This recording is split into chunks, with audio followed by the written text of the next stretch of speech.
تو یہ ایک مقدس رشتہ ہے، اور اسلام اس کی بقا دیکھنا چاہتا ہے، اس کا استحکام دیکھنا چاہتا ہے، اسلامی شریعت اس کی خوشگواری دیکھنا چاہتی ہے۔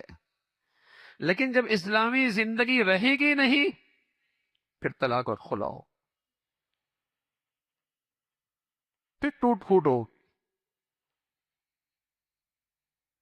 بس اوقات اللہ نے انسان میں عقل بھی رکھی ہے، جذبات بھی رکھے ہیں، لیکن یہ کئی بار جذبات سے مغلوب ہو کے کم عقلی کا کام کر دیتا ہے، اور پھر ساری زندگی پشیمان ہوتا ہے۔ جذبات سے مغلوب ہو کے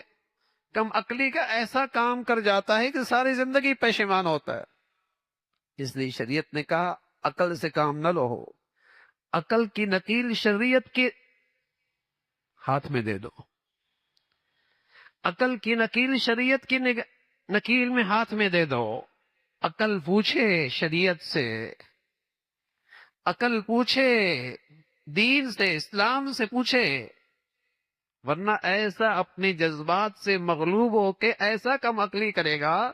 بس اوقات ساری زندگی پشیمان رہے گا۔ تو یہ ازواجی رشتہ،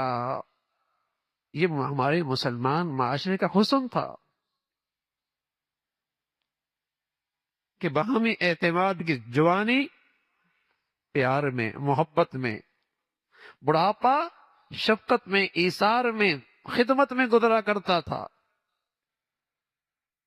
یہ ایسا خوبصورت رشتہ تھا۔ اور رسول کریم صلی اللہ علیہ وسلم فرمایا کرتے تھے، یوں تو لوگ محفلوں میں اور دوستوں میں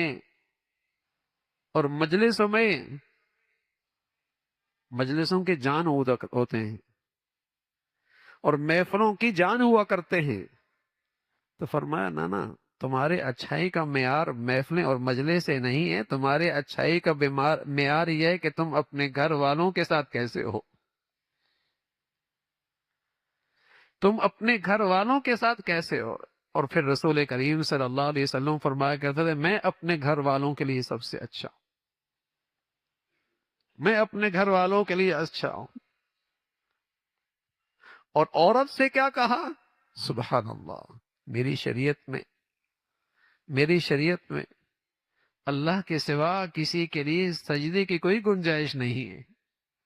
اگر بالفرض میری شریعت میں سجدے کی گنجائش ہوتی تو عورت سے کہتا اپنے مرد سے تعظیمی سجدہ کرو۔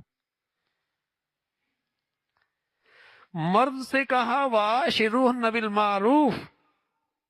ان عورتوں کے لیے تم سے اللہ سفارش کر رہا ہے، اچھا سلوک کرنا، اچھا سلوک کرنا۔ یہ صنف نازک ہے، یہ اپنا گھر چھوڑ کے آئی ہے، ابا چھوڑ کے آئی ہے، اماں چھوڑ کے آئی ہے، تمہارے گھر میں آئی ہے، اب تمہارا کام، تمہاری ذمہ داری اچھا سلوک کرنا۔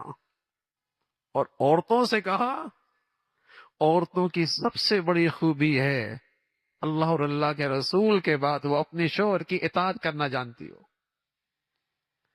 وہ اپنے شوہر کی ماننا جانتی ہو، یہ عورت کی سب سے بڑی خوبی ہے۔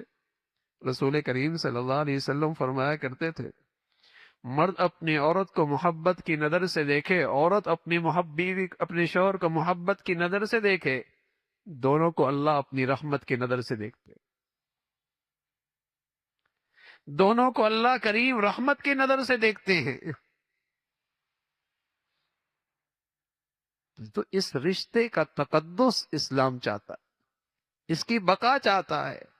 اس کی خوشگواری چاہتا ہے، اس لیے کہ اس سے نسل کی تربیت وابستہ ہے، اس سے بہت سارے اخلاقی مسائل وابستہ ہیں، اس سے بہت ساری معاشی مسائل وابستہ ہیں۔ اگر گھر ٹوٹنے لگے اور یوں طلاق اور خلا کا رواج پڑ گیا،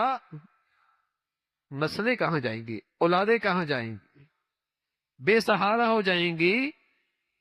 سرپرست کوئی نہیں رہے گا، اخلاقی معاشرتی بگاڑ بڑھے گا، معاشی مسائل بڑھیں گے۔ لیکن مغرب کی گندگیاں جب ذرائع ابلاغ کے ذریعے اور بدقسمتی سے جہاں ہمارے قوم کے نونہال تعلیم کے لیے جاتے ہیں، تعمیر کے جاتے ہیں، جب اس بے حیائی کے ماحول میں ان کے ذہنوں میں تخریب آئے گی تو پھر گھروں میں تعمیر نہیں ہوگی میرے عزیزو، یہی غارت گری ہوگی، پھر گھر نہیں بنتے نئی نسل کے، پھر وہ محبت اور شفقت اور باہمی اعتماد وہ بس ایک تاریخ رہ جائے گی مسلمانوں کی، اور وہ مغرب کی ساری گندگیوں کا منظر مسلمان معاشرے میں نظر آئے گا۔ تو ابھی پانی سر سے نہیں گزرا، اگر ہم اپنی معاشرتی زندگی میں، اپنی اولادوں کی زندگی میں اس پہ نظر رکھیں کہ ان کے اندر اسلامی معاشرت زندہ ہو، اسلامی رہن سہن زندہ ہو، شرم و حیا کا جوہر ان میں محفوظ رہے، تو اللہ کی ذات سے امید ہے کہ رشتوں کا یہ بقا اور ازواجی رشتے کا یہ تقدس، اس کی برکات ہمارے معاشرے کو ملے گی۔ اور میرے عزیزو، اگر اسی آوارگی کے ساتھ معاشرہ آگے نکلتا چلا گیا تو پھر میرے عزیزو یہ گھروں کے رشتے اور یہ تقدس مقدس رشتہ اور یہ میاں بیوی کی زندگی آہستہ آہستہ یہ قصہ پارینہ بن جائے۔ تو اس لیے رسول کریم صلی اللہ علیہ وسلم فرمایا کرتے تھے کہ بہترین محبت کی چیز وہ نکاح ہے، بہترین محبت کی چیز یہ نکاح کی زندگی ہے۔ اللہ رب العزت ہمارے معاشرے کو اس حلال زندگی کی اور اس مقدس رشتے کی برکات نصیب فرما دے۔